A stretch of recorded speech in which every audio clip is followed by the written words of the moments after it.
Welcome to your Mortgage Insider Update. It is June the 15th. It has been 106 days since the United States bombed Iran, and it looks to be a deal to end the war announced this last weekend and acknowledged by both Iranians and Pakistan, who were the negotiators.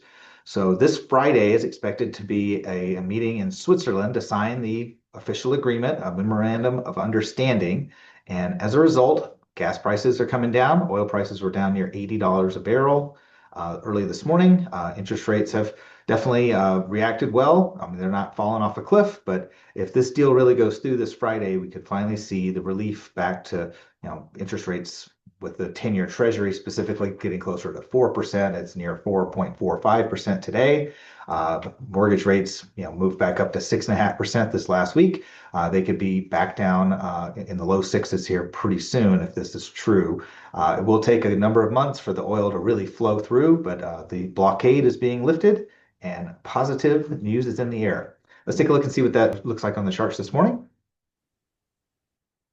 We can see this morning that mortgage-backed securities are up 21 basis points. We've actually changed in the coupons. So up until today, we've been staring at the 6% coupon. So now that the 5.5% coupon comes into play, that will start to ease the overall liquidity and interest to consumers. That's why I feel like interest rates should be closer to low 6% range, if not below that over time, if we had just been there back in February before the war was launched.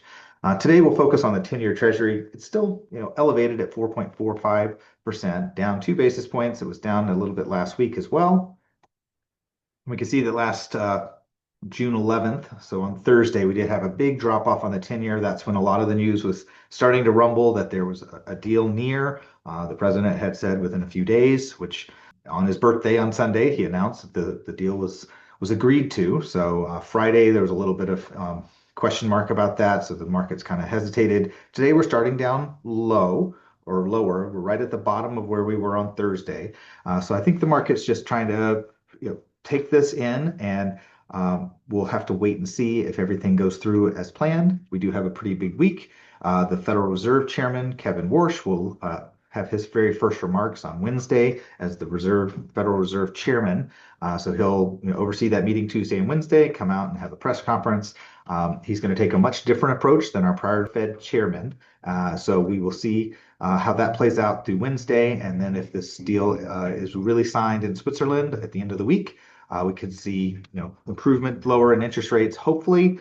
If it doesn't go through, then we could see things bounce higher.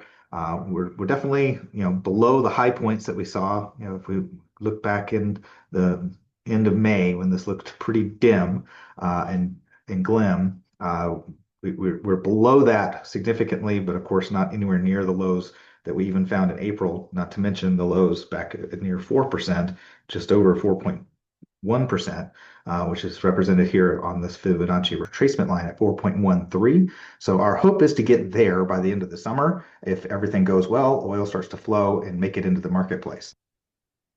So a positive start to the week. We'll keep you updated. If you want to subscribe to this video, I post this every single week. You might not receive the newsletter every week, just depending on where you are in our database. But if you'd like to follow and subscribe, feel free to do that here on YouTube. If you'd like to receive the newsletter more often, reach out to me and let me know. Have a great one. Take care.